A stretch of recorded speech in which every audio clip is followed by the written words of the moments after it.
ওকে, সবাইকে স্বাগত। আজকে আমরা নবম দশম শ্রেণীর পদার্থবিজ্ঞান সপ্তম অধ্যায় দেখব। আমরা এই পর্যন্ত সপ্তম অধ্যায়ে খুব একটা ভীতি কাজ করে যে আসলে কিভাবে করব। সো আজকে আমাদের কনসেপচুয়াল ব্যাপারগুলো আমরা আলোচনা করব না। আমাদের আজকে ম্যাথমেটিক্যাল টার্ম মানে কিভাবে জাস্ট পাঁচটা টাইপ শেখার মাধ্যমে আপনি খুব সহজে আপনার হচ্ছে যে ফিজিক্সের যত ম্যাথ আছে করতে পারবেন। সো এখন হচ্ছে এই টাইপ ভিত্তিক ম্যাথ আমরা শিখব। সো আমরা সচরাচর গতি থেকে বেরিয়ে টাইপ ভিত্তিক কিভাবে দেখি। সো প্রথমেই যেহেতু তরঙ্গ বা পদার্থবিজ্ঞানের তরঙ্গ নিয়ে আলোচনা করা হয়েছে, আমাদের একটু দেখতে হবে যে আসলে তরঙ্গ মানে প্রথম টাইপে কি আসতেছে। টাইপ 1 এর যে ম্যাথগুলো আসতেছে সেটাকে আমরা বলছি আপনার এই টাইপগুলোকে বলা হয় পর্যায়কাল। পর্যায়কাল। এখন আপনাকে বুঝতে হবে পর্যায়কাল জিনিসটা কি আসলে। ধরেন এইটা একটা তরঙ্গ, এই তরঙ্গ আপনার প্রতিটা একটা পূর্ণ তরঙ্গ। যেমন দেখেন এই অর্ধেক এবং এই অর্ধেক, এই দুইটা মিলে দেখেন এই অর্ধেক এবং এই অর্ধেক মিলে হচ্ছে যে একটা পূর্ণ তরঙ্গ তৈরি করে। তার মানে বলতে পারি এই থেকে এই পর্যন্ত একটা পূর্ণ তরঙ্গ। এই একটা পূর্ণ তরঙ্গ হইতে যে সময়টা লাগে সেটাকে আমরা বলছি পর্যায়কাল, আমরা সেটাকে বলছি টি। ওকে, সো পর্যায়কালটা টি বোঝানো ঠিক আছে। তার মানে পর্যায়কাল ব্যাখ্যা হচ্ছে একটা পূর্ণ তরঙ্গ হইতে যেই সময়টা লাগে, তরঙ্গ মিন্স এই রকম ভাবে ঘুরে মানে যেখান থেকে শুরু হয়েছে সেখানে আসতে তার যেই সময়টা লাগে সেটাকে আমরা বলছি পর্যায়কাল। এখন এই যে পর্যায়কাল যেটা বলছি, পর্যায়কাল টি বের করার জন্য আমরা যে টাইপ 1 এ দুইটা জিনিস আছে, সেটা হচ্ছে একটা হচ্ছে 2 পাই √m ডিভাইডেড বাই k, আরেকটা হচ্ছে এটা সেটা মানে একটা আরেকটা সূত্র হচ্ছে 2 পাই √m ডিভাইডেড বাই g। এখন আপনাদের ভিতরে খুব বড় একটা প্রবলেম থাকে বা বুঝতে সমস্যা হয় যে আসলে কোন ক্ষেত্রে আমি এই সূত্রটা ব্যবহার করব আর কোন ক্ষেত্রে এই সূত্রটা ব্যবহার করব। একদম বাচ্চাদের মতো বুঝেন, এখানে এই সূত্রটা ব্যবহার করা হয় স্প্রিং এর ক্ষেত্রে। স্প্রিং যখন আপনি ব্যবহার করবেন, স্প্রিং এর ক্ষেত্রে আপনারা সেটা দেখেন স্প্রিং যখন আপনারা এরকম ধরেন আমি এখান থেকে একটা স্প্রিং, এইখান থেকে স্প্রিং এর সাথে কিছু একটা ঝুলাইলাম, তার মানে স্প্রিং এর ভিতরে কোন একটা পর্যায় তরঙ্গ তৈরি হয়েছে, সেই তরঙ্গের থেকে আপনি পর্যায়কাল যেটা পাবেন সেটার ক্ষেত্রে আমরা এই সূত্রটা ব্যবহার করব। এখন আসুন চলুন এই সূত্রটা আসলে বুঝি, এই সূত্রটা জিনিসটা দেখেন। এখানে m হচ্ছে এই যে বস্তুটা ঝুলাই গেছে, ধরেন যে কোনো বস্তু, ধরেন এখানে আমি ইট একটা ঝুলাইছে, এই ইটের ভর, এই ভরটা হচ্ছে m। মনে রাখতে হবে ইটের ভরটা হচ্ছে কি m, যেটাকে আমরা ইংলিশে মাস থেকে m আছে। আর এই k যেটাকে বলা হচ্ছে এটাকে বলা হচ্ছে স্প্রিং গ্রুপ। যেমন দেখেন এই স্প্রিংটা আপনি বিভিন্ন জিনিস দিয়ে তৈরি করছেন, যেই উপাদান দিয়ে তৈরি করবেন প্রত্যেকটা উপাদানের তো ধারণ ক্ষমতা ভিন্ন না। আপনারা জানেন যে আমরা যে ব্রিজগুলো ব্যবহার করি সেই ব্রিজে স্প্রিং ব্যবহার করা হয়, বা আমরা যে খেলনা গাড়িগুলো ব্যবহার করি সেখানে স্প্রিং ব্যবহার করা হয়। এখন ব্রিজে যে স্প্রিং ব্যবহার করা হয় তার যে মানে ধর্ম আর আপনার যে খেলনা গাড়িতে যে স্প্রিং ব্যবহার করা হয় তার তো অবশ্যই সেম না। তার মানে ভিন্নতা আছে ধর্মের, এই ধর্মের ভিন্নতার কারণে কে এর মানেরও ভিন্নতা হয়। তাহলে আমাকে বুঝতে হবে কেটা আমি কিভাবে বের করব। তাহলে কে এটা কি বলছি, কেটা হচ্ছে স্প্রিং ধ্রুব, যেটা মান আপনাকে কোশ্চেনে দেওয়া থাকে। ওকে, এখন চলুন আসলে কেটা আমরা কিভাবে বুঝতে পারবো। দেখেন কেটা বের করার জন্য আমাকে একটা আমরা জানি স্প্রিং এর ক্ষেত্রে একটা সূত্র আছে k F = -kx। এটা কি বোঝায় বুঝেন, যখন একটা স্প্রিং কে আপনি টাইনে ধরেন প্রথমে এই অবস্থায় ছিল, এরপর আপনি স্প্রিংটাকে টাইনে এরকম একটা অবস্থায় বানিয়ে দিচ্ছেন, মানে স্প্রিংটা বইরে গেছে, আমি এখান থেকে আরেকটু বানিয়ে দিলাম। এই স্প্রিংটা যখন বইরে যাবে তার মানে এখান থেকে এই জায়গা থেকে এতটুকু সম্প্রসারণ হয়েছে, এই যে এতটুকু জায়গায় সম্প্রসারণ হয়েছে, এই সম্প্রসারণকে বলা হচ্ছে x। কতটুকু সম্প্রসারিত হয়েছে, বা যদি আপনি ডাবায় ধরেন এটাকে ডাবায় দিচ্ছেন তাহলে কতখানি আপনার সংকুচিত বা প্রসারিত হচ্ছে সেটাকে আমরা x দিয়ে প্রকাশ করি। f হচ্ছে এই স্প্রিংটার উপরে যে বলটা প্রয়োগ হচ্ছে। এখন কথা হচ্ছে ভাইয়া এই স্প্রিং এর উপরে কি পরিমাণ বল প্রয়োগ হয়েছে কিভাবে বের করব। দেখেন এই স্প্রিংটার উপরে যে বস্তুটা ঝুলাইছেন সেইটার বল হচ্ছে m, এবং এটা যেহেতু মাটির নিচ বরাবর কাজ করতেছে, আমরা জানি যে কোনো বস্তুর উপরে g অভিকর্ষ ত্বরণ কাজ করে, তার মানে এই অভিকর্ষ ত্বরণ কাজ করতেছে g, তাহলে এখানে ক্ষেত্রে কাজ করতেছে তার ওজন, তার মানে mg। তাহলে আমরা এখান থেকে বলতে পারি, যদি আমি এটাকে একদম খুব সুন্দরভাবে লিখি তাহলে এখান থেকে আসলে কাহিনীটা কি আসে, কাহিনীটা আসে যে আপনার এই কিটা বলতে আমরা জানি ফিজিক্সের ঋণাত্মক চিহ্ন বলতে দিক বুঝায়, মানে বিপরীতে। এই বলটা আপনি স্প্রিং যেদিকে টান দিবেন বলটা তার বিপরীত দিকে কাজ করবে, সেটা বোঝাতে মাইনাস ব্যবহার করছে। তো মাইনাসটা আসলে আমরা উজ্জ্বল, তাহলে আমরা এখান থেকে বলতে পারি যে f = kx, বা আমরা কি বলতে পারি f এর পরিবর্তে কি আমরা লিখতে পারি, কারণ আমরা জানি f হচ্ছে বল। বল কি আমরা জানি আমাদের ওজন হচ্ছে এক ধরনের বল, আমরা mg ব্যবহার করতে পারি।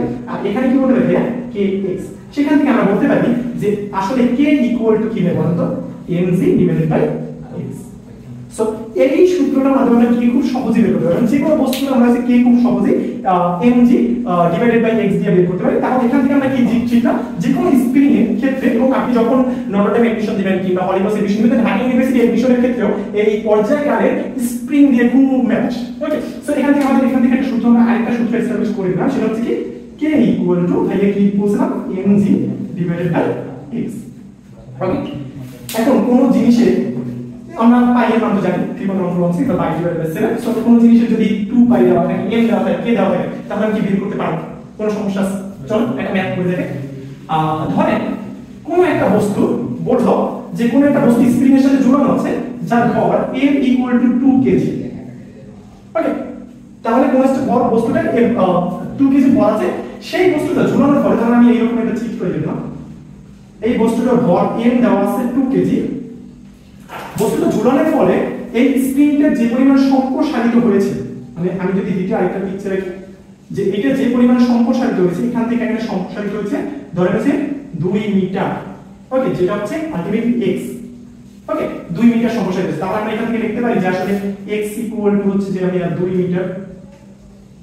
কোন সমস্যা আছে? আচ্ছা, এরপরে কি আমাকে বলে দিয়েছে কি, এখানে বলে দিয়েছে যে আপনার হচ্ছে যে m বলে দিয়েছে 2 মিটার বলে দিয়েছে, বস্তুর ভর বলে দিয়েছে। এখন বলছে কাহিনী বলছে যে এটা পর্যায়কাল হবে। মানে বাচ্চা পোলা পাইনি এত ভয় পায়, টিচাররা বলে কি মেরে আসবে না ভাই, এত সহজ এটা বুঝে কিভাবে দেখেন। আপনি আমরা t কি জানি, t জানি 2 পাই √ কি √m ডিভাইডেড বাই k জানি কি? আচ্ছা, k এর সূত্র আমরা কি শিখছিলাম ভাই? মনে করেন তো k আমরা শিখছিলাম mg ডিভাইডেড বাই কি ভাই বলটা, mg ডিভাইডেড বাই কি, mg ডিভাইডেড বাই কি শিখছিলাম এটা মনে করেন x সম্প্রসারণ কতখানি হচ্ছে। সো অনেক সময় আপনারা এই x এর পরিমাণ না দিয়ে k এর পরিমাণ দিবেন, তাহলে তোমার কোনো কাহিনী নেই। যদি k দেওয়া থাকতো সরাসরি k এর মানটা আমি এখানে বসাই দিতাম। যেহেতু এখানে k দেওয়া নেই, আমাকে k টাও বের করতে হবে, একটু ঝামেলা দিচ্ছে। তাহলে আমি কি করব? দেখেন m এর মান হচ্ছে যে 2 বসাবো, ইনটু g হইছে 9.8 বসাবো, ডিভাইডেড বাই x কি 2 বসাবো। এই 2 কেটে দিলাম সুন্দর করে, তাহলে হয়ে গেল ক্যালকুলেটে 9.8 পরিমাণ k মানে 9.8। তাহলে আমি যদি এখানে মান বসাই 2 ইনটু আমরা জানি যে পাই মান হইছে 22 ডিভাইডেড বাই 7 বা 3.116 ইনটু m কত হয়? m এর মান হচ্ছে যে 2 কেজি, তার মানে 2 বসাবো, k কত হয়? k হইছে 9.8। এটা কোন অ্যানসার যেটা হবে সেটা আলটিমেটলি অ্যানসার। খুব সহজে দেখেন, এই ম্যাথগুলো নিয়ে অনেক বেশি কমপ্লেক্স হওয়ার কিছু নেই, একদম সহজ একটা ম্যাথ। সো এই ম্যাথটা হচ্ছে টাইপ 1 এর ভিতরে আমরা প্রথম প্রশ্নে আলোচনা ছিল। টাইপ 2 তে আলোচনা হচ্ছে, যেখানে টাইপ 1 এর আজকে আমরা যদি দেখি এটা হচ্ছে টাইপ 1 ছিল কিন্তু স্প্রিং। সো টাইপ 2 যখন আমরা আলোচনা করব, এখন হচ্ছে সুতা, বা আপনারা যদি দেখেন ধরেন এইটা বস্তু, এটার সাথে আপনি কোন একটা সুতা আর সাথে কোন একটা বস্তু ঝুলে দিয়েছেন, এতক্ষণ ঝুলেছিলেন কি এর সাথে, স্প্রিং এর সাথে, তখন আপনি ব্যবহার করছেন কোন সূত্র? এই সূত্রটা ব্যবহার করছিলেন। ওকে, তো যখনই আপনি ব্যাপারটা সুতার সাথে ঝুলে দিয়েছেন তাহলে তো ব্যাপার হয়ে গেছে, কারণ সুতার ক্ষেত্রে একটু ভিন্নতা আছে। সুতার ক্ষেত্রে দেখেন এখান থেকে সুতা যেহেতু বলে না, আমরা এখন সুতা নিব যা বলবে না, আর ইলাস্টিক সুতা নিলে আলাদা ব্যাপার। ইলাস্টিক সুতা এখানে হবে না, ইলাস্টিক সুতা হলে স্প্রিং এর ওই কাহিনীতে চলে যাবে। ওকে, মানে ইলাস্টিক সুতা অন কাইন্ড অফ স্প্রিং এর মধ্যে আছে। সো নরমাল সুতা যেগুলো বলে না, মানে একদম ঠিক মতন যতটুকু ততটুকু, এই থেকে এই পর্যন্ত সুতার যে দৈর্ঘ্যটা, এই দৈর্ঘ্যটাকে যদি আমি l ধরি, কথা বুঝে, এবং এখানে সুতার উপরে যে এই যে বস্তুটা, এই বস্তুটার উপরে যে বলটা কাজ করতেছে, নিচে কেউ একজন তাকে টানতেছে, কি টানতেছে? জি টানতেছে। তাহলে আমরা বলছি কি এই সুতাটার দৈর্ঘ্য হচ্ছে l এবং টানতেছে কি জি। তাহলে ভাইয়া এটার ক্ষেত্রে আমরা যদি আমাকে বলে যে এটার থেকে পর্যায়কাল t কত হবে, তাহলে আমি সুন্দর করে কি মান দেওয়া হবে? ধরেন l দেওয়া আছে 3 মিটার, 3 মিটার দৈর্ঘ্যের কোনো বস্তু দেওয়া আছে, তারপর g এর মান দেওয়া আছে 9.8, এটা সব সময় থাকে কি 9.8 মিটার পার সেকেন্ড স্কয়ার। আর আমাকে হচ্ছে যে বলছে কি বের করতে, ভাই আমার কাছে কি গুলো ব্যাপার, এগুলো বাচ্চাদের ব্যাপার, কোনো ব্যাপার কি করব? জাস্ট ভাই আমাকে কিচ্ছু করব না, আমি করব কি t এর সূত্র আমি জানি, t এর সূত্র আমি কি জানি? t এর সূত্র জানি 2 পাই ইনটু √ কি t ডিভাইডেড বাই g। ভাইয়া t এর মান sorry l divided by g, l কত ভাইয়া? 2 পাই, 2 ইনটু পাই মানে কি 22 ডিভাইডেড বাই 7 ইনটু l এর মান কত ভাইয়া? √ l এর মান কত? l এর মান দেওয়া আছে 3 আর g এর মান কত? 9.8। বলে যেটা आंसर হবে সেটা। তার মানে এগুলো আমি বাচ্চাদের আর কি না।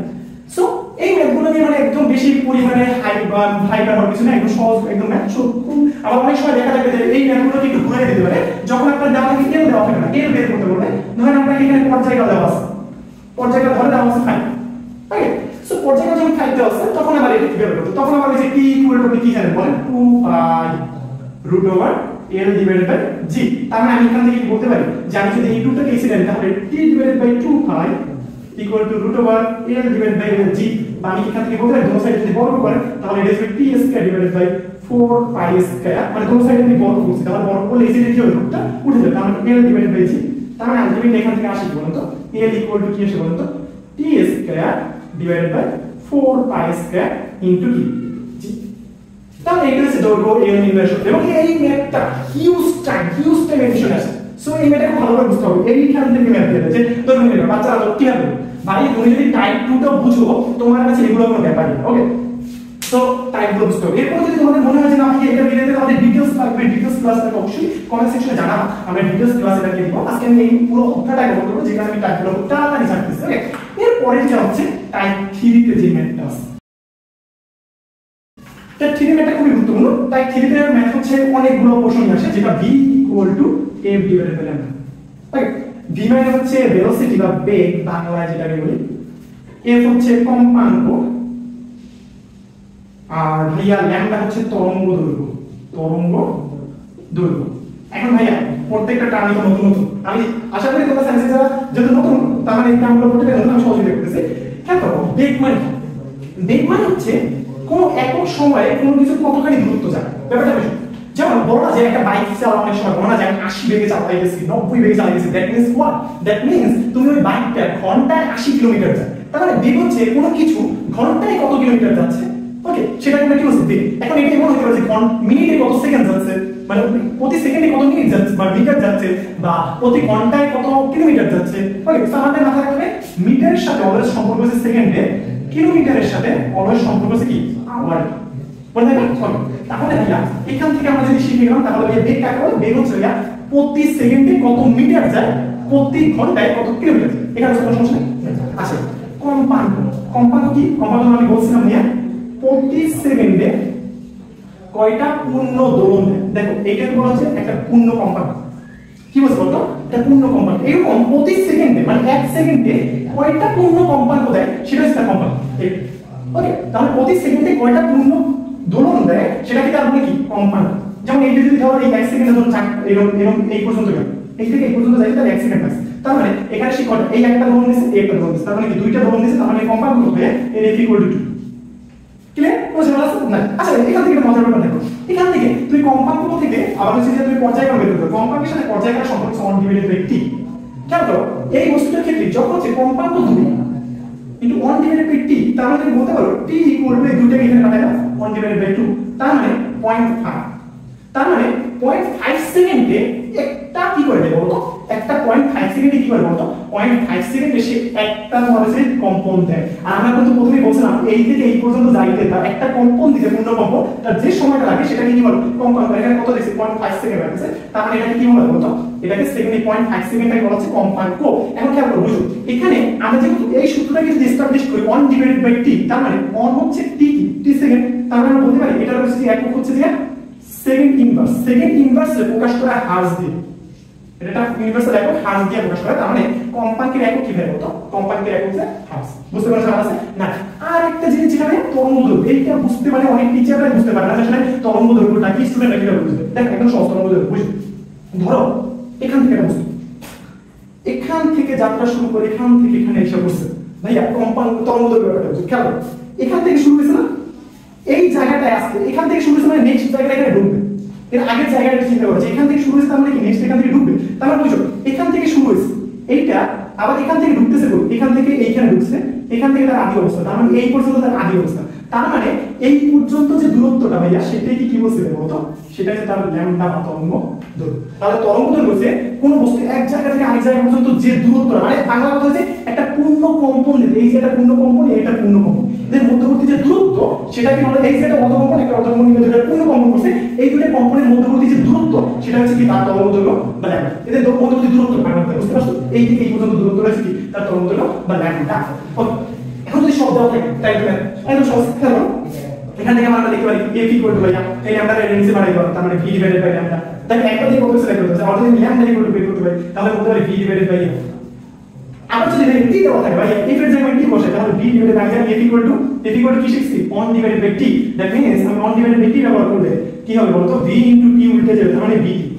ওকে, তার মানে আমরা বলতে পারি ল্যামডা = v সূত্র কিন্তু ব্যবহার করতে আর দেখ একটা সূত্র দিয়ে সব সূত্র পাবো। এখন দেখো আমি যদি তোমাকে একটা ম্যাথ দিই তাহলে তুমি ম্যাথটা বুঝতে পারবা এটা সহজ। ওকে, খেলো কোন একটা বস্তু তাহলে এটা তরঙ্গ। ওকে, এটা তরঙ্গ বলছে এই তরঙ্গটা f দেওয়া আছে কম্পাঙ্ক 2 হার্জ। ওকে, এরপরে কি দেওয়া আছে? বেগ দেওয়া আছে, শব্দের বেগ ধরো 330 মিটার পার সেকেন্ড। ওকে, তাহলে আমাকে বলছে যে তুমি বের করো যে t কত, পর্যায়কাল t কত হবে। সুন্দর করে একদম সহজ বাচ্চাদের মতো পর্যায়কাল আমরা তরঙ্গ দৈর্ঘ্য ল্যামডা কত হবে, মানে এই বস্তুটা তরঙ্গ দৈর্ঘ্য বা একক কম্পাঙ্ক একটা পূর্ণ কম্পাঙ্ক বাংলা হচ্ছে এখান থেকে এই পর্যন্ত এই যে দূরত্বটা এই দূরত্বটা কত ওকে খেয়াল করো ভাই আমার কি কি দেওয়া আছে f দেওয়া আছে b দেওয়া আছে না দেওয়া বের করো আমরা জানি কি বের করো আমরা f কি জানি বের করো f আমরা জানি বা আমরা প্রথম সূত্রটা কি শিখছিলাম আমরা শিখছিলাম v f ল্যাম্ডা তার মানে ভাইয়া lambda v divided by f ভাইয়া v এর মান কত 330 ডিভাইডেড বাই f কত ভাইয়া f হচ্ছে কাটাকাটি করলে যত বাচ্চাদের কিনা সো জাস্ট একটু নিজে নিজে ট্রাই করো দেখবা যে একদম সহজ বাচ্চাদের না জাস্ট নিজে একটু কি করতে ট্রাই করতে এবং অবশ্যই ম্যাথ মুখস্থ মাথায় রাখবা ফিজিক্স কঠিন কিছু না ফিজিক্স হচ্ছে সবচেয়ে সহজ ওকে ফিজিক্স কেমিস্ট্রি তারপর ম্যাথ এগুলো হচ্ছে সবচেয়ে সহজ সাবজেক্ট মানে সবচেয়ে সহজ এই প্রশ্ন হবে কিন্তু তোমাকে এগুলোর গভীরে বুঝতে হবে বুঝছো সো এগুলো গভীরে বুঝতে হলে অবশ্যই তোমাকে টাইপ দিতে হবে তাহলে তিন টাইপের ভিতরে আমার সবকিছু ক্লিয়ার করব এরপর টাইপ নাম্বার 4 এ চলে আসে চলো টাইপ নাম্বার 4 এ কি আলোচনা করছি টাইপ নাম্বার 4 এ আলোচনা করছে অনেক সময় এমন হয় না সিচুয়েশন যে ভাইয়া ধরেন আমি হচ্ছে খুব বেশি গরম মানে ধরেন বাইরে অনেক ঠান্ডা ওকে এখন বাইরে এসে কেউ একটা কথা বলতেছে হঠাৎ করে আমি ঘরের ভিতরে আছি ঘরের ভিতরে হিটার অনেক অন করা যেখানে ঘরের তাপমাত্রা বাইরে গেছে ওকে যে কারণে আমি ঘরে বাইরে যখন ঠান্ডা আবহাওয়ায় শব্দের বেগ যেটা ঘরের ভিতরে ঠান্ডা গরম আবহাওয়ায় কি বেগটা হবে অবশ্যই না কারণ আমরা জানি শব্দের বেগের পরিবর্তন হয় কি তাপমাত্রার সাথে সাথে শব্দের বেগের পরিবর্তন হয় তাহলে তাপমাত্রার সাথে সাথে যখন শব্দের বেগের পরিবর্তন হয় তার মানে এখানে আবার তাপমাত্রার সাথে বেগের সম্পর্কটা বের হচ্ছে কেন যখন এই সম্পর্কটার উপরে দাঁড়িয়েছে v on v2 equal to t on t2 root of এই সম্পর্ক প্রথমে এখানে টেম্পারেচার যেটা অলওয়েজ বি মাথায় রাখবেন আমরা টেম্পারেচার ফিজিক্স যখনই কাউন্ট করব এখানে অবশ্যই কেলভিন তাপমাত্রা কাউন্ট করব এখন আমরা কিভাবে কেলভিন থেকে ফারেনহাইট থেকে কেলভিনে আমরা এই সূত্রটা আশা করি সবাই জানেন ওকে আর যারা জানেন না তারা তো এটার জন্য আমাদের আমরা যে ষষ্ঠ অধ্যায় থেকে আছে এটা সো ষষ্ঠ অধ্যায়ের ক্লাসটা আপনাদের দেখতে হবে সো আমি এখানে লিখে দিচ্ছি 273 k - 273 ডিভাইডেড বাই এই হচ্ছে কেলভিন থেকে ফারেনহাইট সবকিছুকে কেলভিনে কনভার্ট করা হয় বা বাংলা কথায় বুঝেন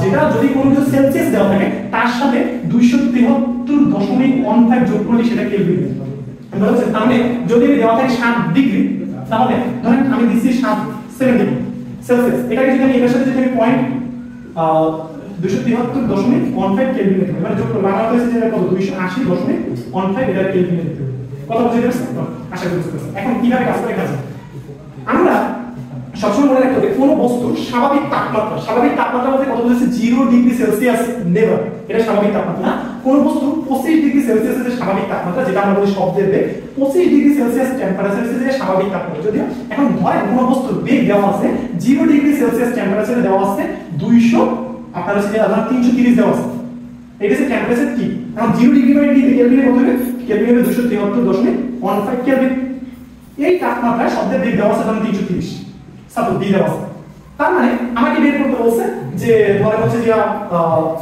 30 degree Celsius temperature 30 degree Celsius তাপমাত্রা আপনার হচ্ছে যে শব্দের বেগ কত কথা বুঝেন বলছে 0 ডিগ্রি সেলসিয়াস তাপমাত্রায় শব্দের বেগ 330 তাহলে 30 ডিগ্রি সেলসিয়াস তাপমাত্রায় শব্দের বেগ শুরু করে বুঝেন ভাইয়া এখানে কি কি দেওয়া আছে আমি একটু যদি ইকুয়েশন কম্পারিজন করি তাহলে দেওয়া আছে v on যেটা দেওয়া আছে 330 তারপরে টিয়ন দেওয়া আছে প্রথমে টিয়ন দেওয়া আছে 273.15 কেলভিন আচ্ছা আর কি দেওয়া আছে v2 আমি জানি না আমাকে বের করতে হবে t2 আমাকে দেওয়া আছে 30 ডিগ্রি সেলসিয়াস আচ্ছা 30 ডিগ্রি সেলসিয়াস এর কেলভিনে করলে কত হয় 30 + 273.15 ওকে তাহলে করলে কত হয় 303.15 কেলভিন কথা কি এখন জাস্ট এখান থেকে আমরা সূত্রের মানগুলো বসাই দেব দেখেন আমাকে বের করতে হবে কি v2 তার মানে আমরা লিখতে পারি v দুটো সাইড থেকে উল্টো দিই তাহলে এখানে কি হবে v2 divided by v1 equal to t2 divided by t1 তার মানে এখান থেকে লিখতে পারি v2 equal to t1 divided by t2 into v1 just t1 মান কত t1 এর মান হচ্ছে যে 273.15 ডিভাইডেড বাই t2 এর মান কত 330.15 ইনটু v2 কত v1 কত হয় 330 যেটা আসবে সেইটা হবে ওই বস্তু v2 তাপমাত্রা এখন এখান থেকে বুঝেন আগেও একটা যখন আমরা শিখলাম v f λ এখানে যে v কে ব্যবহার করবেন যদি বলে 30 ডিগ্রি সেলসিয়াস তাপমাত্রা ওই শব্দের বেগ কত তাহলে বা 30 ডিগ্রি সেলসিয়াস তাপমাত্রা ওই শব্দের তরঙ্গ দৈর্ঘ্য কত কম্পাঙ্ক কত তাহলে বা বললো যে আমরা একটা পরিবেশ যেখানে হচ্ছে যে টেম্পারেচার দেওয়া আছে আপনার যে বললো যে আমরা একটা পরিবেশ আছে যেখানে 0 ডিগ্রি সেলসিয়াস তাপমাত্রা 330 বেগ কিন্তু ওই জায়গার তাপমাত্রা 25 ডিগ্রি সেলসিয়াস তখন কিন্তু আপনাকে 25 ডিগ্রি সেলসিয়াস এর এমন শব্দের বেগটা বের করে নিতে হবে সেই বেগটা কিন্তু এই যে v f λ এখানে কিন্তু সেই বেগটা ব্যবহার করতে মানে ওই পরিবেশের তাপমাত্রা আশা করি এটা সবার হচ্ছে এবং লাস্ট যে এটা এই টাইপটা শিখলে আমাদের এই অধ্যায় থেকে আর কোনো প্রবলেম আসবে না সেটা হচ্ছে লাস্ট টাইপ নাম্বার 5 এ আমরা যেটা আলোচনা করতেছি টাইপ নাম্বার 5 হচ্ছে প্রতিধ্বনি খেয়াল করুন প্রতিধ্বনি এটা কি হয়ে গেল, ওকে দেখতে অন্যরকম কিছু লাগছে। যে প্রতিধ্বনি সমস্যা মাথায় রাখতে হবে, প্রতিধ্বনি মানে এটা হচ্ছে দূরত্ব এস, প্রতিধ্বনির ক্ষেত্রে সবসময় মাথায় রাখবেন বি। প্রতিধ্বনি এই জিনিসটা বলছে, ধরেন এখানে আপনি আছেন, আপনি অনেক বেশি বকবক করেন, আর এখানে পাহাড় দিয়ে আপনার প্রিয় তোমাকে আপনি ডাকতেছেন, আমি তোমাকে ভালোবাসি, দেখবেন পাহাড়ের প্রতিধ্বনি হয়ে এটা কানে কিছুক্ষণ পরে আপনার কানে বাজে আমি তোমাকে ভালোবাসি, আমি তোমাকে ভালোবাসি। বা আপনি যদি দেখেন যেখানে অনেকগুলো পাহাড় থাকবে তখন দেখবেন আপনি যদি দূর থেকে বলেন আমি তোমাকে ভালোবাসি, কিছুক্ষণ পর পর দেখবেন যে খালি আসতে থেকে আমি তোমাকে ভালোবাসি, অনেক জায়গা থেকে আসে। কেন আসে না? এটা যেই কারণে আসে সেটা হচ্ছে প্রতিধ্বনি। এখন এটার মাধ্যমে লাভটা কি দেখেন, আপনি যখন হচ্ছে অনেক সময় চিন্তা হয় না যে আসলে মাটির নিচে যখন হচ্ছে কোনো খনিজ পদার্থ থাকে বা অনেক ধরনের আপনার ধাতু থাকে বা অনেক ধরনের খনিজ সম্পদ থাকে, সেগুলো আসলে কেমনে বুঝে যে এটা মাটির নিচে? তারা কি গর্ত করে? মানে প্রতিটা জায়গায় কি গর্ত করা সম্ভব? সম্ভব না। তাহলে তারা কেমনে বুঝে? তারা বুঝে এই প্রতিধ্বনির মাধ্যমে। তারা করে কি একটা যন্ত্রের মাধ্যমে এই ধরনের মাটি সারফেসটা আর ধরেন এখানে খনিজ পদার্থ আছে, তারা করে কি একটা যন্ত্রের মাধ্যমে এখান থেকে সাউন্ড পাঠায় এবং সেই সাউন্ডটা প্রতিধ্বনি নিয়ে ওই যন্ত্রটা রিসিভ করবে সাউন্ডটা। এইটা পাঠাইতে এবং রিসিভ করতে যে টাইমটা লাগে সেই টাইমের উপরে ক্যালকুলেশন করে তারা বুঝে যে আসলে মাটির কতটা নিচে ওই খনিজ পদার্থটা আছে। কারণ ধরেন একটা মাটির যদি 50,000 ফিট নিচে যদি কোনো খনিজ পদার্থ থাকে, আপনি তো অত নিচে করতে পারবেন না। আর মাটির 100 ফুট 200 ফুট নিচে থাকলে আপনি সেটা করতে সহজ হবে। বা আপনি ধরেন একটা মাটির খনিজ সম্পদের দামের চেয়ে যদি এটা করতে বেশি আপনার খরচ হয়ে যায় তাহলে এটা লস না। সেই কারণে অনেকে আগে এরকম সাউন্ডের মাধ্যমে আপনার বুঝে যে প্রতিধ্বনির মাধ্যমে যে কত নিচে মাটির নিচে কোন কিছু আছে। সো এই জিনিসটা আমরা এখন শিখে যাবো যে আমরা কিভাবে বের করি প্রতিধ্বনি কেমন। এখান থেকে এই পর্যন্ত বস্তুর দূরত্বটা ধরেন ডি, কথা বলি। তার মানে একবার শব্দটা যাবে এই পাহাড়, এটা হচ্ছে কি পাহাড়, এই পাহাড়ে যাবে, যাইয়া পাহাড়ের যদি বাড়ি খায়, বাড়ি খেয়ে শব্দটা আবার যদি ব্যাক আসে, তার মানে সে আরেকবার ওই সেম দূরত্ব অতিক্রম করতে হবে। তার মানে এটা হচ্ছে ডি আর এই ডি, তার মানে দুইটা ডি মিলে তার এস বা অতিক্রান্ত টোটাল দূরত্ব হয়ে যেতেছে 2d। কথা বলেন কি হয়ে যেতেছে 2d। তাহলে প্রতিদিনই 2d হয়ে যেতেছে। প্রতিদিন এখন যদি আমি বলি তাহলে তার প্রতিদিনই শুনতে সময় কত লাগে? এই 2d পরিমাণ সময় লাগে প্রতিদিনই শুনতে। ওকে, এখন কি করব? এখানে ভি তো আমি জানি টি মাথায় রাখবেন, যে কোনো কিছু আমাদের মস্তিষ্কে আসে একটা শব্দ আইসা সেই শব্দটার রিপিট শব্দ তখনই আমরা শুনতে পাবো যেটা 0.1 সেকেন্ড পরে যদি আসে। মানে আমাদের মাথায় কোনো একটা কিছু শুনলে সেটাকে মাথায় প্রক্রিয়াধীন করতে 0.1 সেকেন্ড সময় লাগে। তার মানে আমি যদি কোনো কিছু আমাকে রিপিট শুনতে হয় সেটা 0.1 সেকেন্ডের পরে আসবে, তার আগে আসলে সেটা আমি শুনতে পাবো। যেখানে দেখেন এই যে আমরা জানি 20 থেকে 20,000 হার্টজ পর্যন্ত যে মানুষের শ্রব্য সীমা, এর নিচে যদি আসে অনেক ঘন ঘন আসে, যে কারণে আমরা শুনতে পাই না, কারণ অত তাড়াতাড়ি 0.1 সেকেন্ড আগে এসে পড়ে। ওকে, যেখানে এগুলো আমাদের মাথায় শুনতে খুব সমস্যা, যেগুলো খুব পূর্ব অন্য শুনতে পাচ্ছে। তো আমরা এখান থেকে বলছি এখানে যে 2d যেটা হচ্ছে প্রতিদিনের ক্ষেত্রে কাজ করতেছে। এখন কি করে যদি বলে কোনো বাতাসের বেগ হচ্ছে 330, বুঝছেন? বাতাসের বেগ বলছে 330 এবং বলছে তার হচ্ছে যে কোনো একটা শব্দ তিনি যদি করে পাহাড়ের দূরত্ব হচ্ছে 2 মিটার। ধরেন পাহাড়ের দূরত্ব হচ্ছে 2 মিটার, ধরেন অনেক কম, এই যে 200 মিটার ধরেন একটা পাহাড়ের দূরত্ব। সো বলছে প্রতিদিনই এখন হচ্ছে আমার থেকে একটা বস্তুর দূরত্ব 200 মিটার এবং আমি যেই জায়গাটা দাঁড়ায় গেছি সেখানে শব্দের বেগ হচ্ছে 330। তাহলে আমি কোনো শব্দ করলে সেটা আমি প্রতিদিনই শুনতে পারবো কিনা, এটা হচ্ছে প্রশ্ন। দেখেন বুঝেন, এখানে আমি দাঁড়ায় গেছি, এখানে এই পাহাড় বাজে পাহাড়, তাহলে এখান থেকে এখানে দূরত্ব বলে দিয়েছে প্রথমে, এখান থেকে এখানে দূরত্ব বলে দিয়েছে 200 মিটার। তাহলে প্রতিদিনই শুনতে হবে তার শব্দটা 200 মিটার যাই হোক আবার 200 মিটার আসতে হবে। তার মানে তার টোটাল দূরত্ব হিসেবে 400 মিটার, তাই না? 400 মিটার হয়ে যাবে। আর ভি দেওয়া আছে কত ভাই বলুন তো? ভি দেওয়া আছে মানে এস ইকুয়াল টু কত হয়েছে? 400 মিটার। ভি দেওয়া আছে কত ভাই বলুন তো? ভি দেওয়া আছে কত? ভি দেওয়া আছে 330। এখন আমি যদি এখান থেকে আমি এখান এই সূত্রটাকে যদি দিই, এটা হচ্ছে প্রতিধ্বনি মানে 2d। তাহলে আমি এখান থেকে সূত্র কি পেয়েছি বলতো? আমি যদি এটাকে মুছি তাহলে আমি প্রতিধ্বনির সূত্র কিভাবে দেয়া? প্রতিধ্বনির বাংলা সূত্র লেখা আমি যদি 2d সমান vt লিখতে পারি কিনা বলতে, সেখান থেকে আমি কি লিখতে পারি? t ইকুয়াল টু 2d আর এই vটাকে নিচে বানিয়ে দাও। এখন দেখেন আমার এই 2d বলতে s, 2d বলতে কি বুঝাচ্ছি? s। এখন এই 2d মান দেওয়া আছে কত ভাই বলুন তো? d দেওয়া আছে 300, তাহলে 2d হচ্ছে 400। 400 ডিভাইডেড বাই v দেওয়া আছে কত ভাই বলুন তো? v হচ্ছে 330, তাহলে 330।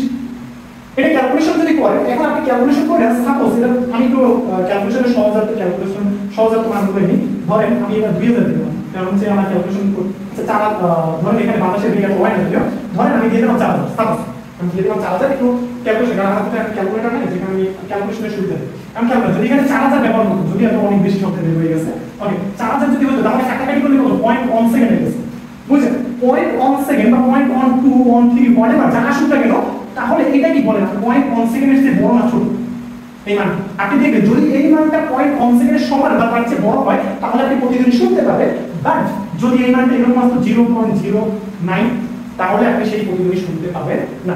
সেম ভাবে আপনারা যদি প্রতিদিন সময় দিয়ে দেখেন যে কত দূরে দাঁড়াইতে হবে, তাহলে আপনি t এর মান কত 0.1 সেকেন্ড ব্যবহার করবেন, সেখান থেকে আপনি যে d বের করবেন, d equal to dt divided by 2 t এর মান কত 0.1 সেকেন্ড, বি দেওয়া থাকবে বি, তাহলে আপনি ডি বের করতে পারবেন। সো এখান থেকে আমি আশা করি আপনাকে পাঁচটা টাইপের মাধ্যমে খুব সহজেই যে কোনো ম্যাথ বের করতে পারবেন। এরপর যদি আপনার কোথাও প্রবলেম হয় বা কোনো চ্যাপ্টারে আপনার হচ্ছে যে এটা আগে খুব ভালো করে স্টাডি করেন ফার্স্টে, তাহলে আপনার এই অধ্যায় বা সপ্তম অধ্যায় কোনো ম্যাথে আটকাবে না। আর এরপরে যদি আপনারা এরকম ভিডিও আসছে অবশ্যই চ্যানেলটা সাবস্ক্রাইব করবেন এবং বেল আইকনটা ক্লিক করে দিন। সো ধন্যবাদ সবাইকে।